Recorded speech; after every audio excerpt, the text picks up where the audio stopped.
Bref, aujourd'hui, je viens en aide au service technique pour une caractérisation des emballages avant des tris.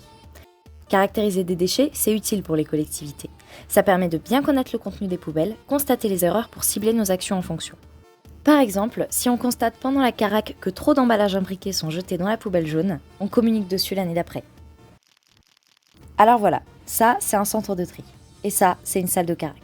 Dedans, il y a une table de tri, plein de poubelles, un ordinateur, une balance et des caisses. Les poubelles et les caisses, elles servent à trier les déchets par flux.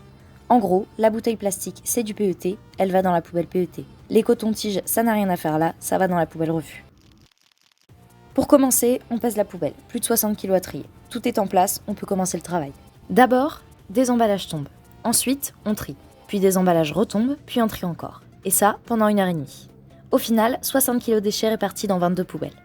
À la fin, on pèse les poubelles. 9 kg de plastique recyclable, 5 kg d'acier, 12 kg de carton, 9 kg de refus. Les chiffres sont plutôt bons, mais il y a encore trop de refus. En gros, les refus, c'est les erreurs de tri.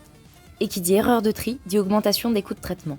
Pourquoi ? Parce qu'un déchet destiné normalement à la poubelle noire mis dans la jaune, c'est un passage inutile par le centre de tri, donc des coûts en plus comprenant le transport. Quand les déchets triés sont pesés, on note les valeurs, on les enregistre, on s'en servira plus tard. Bref, j'ai caractérisé des emballages.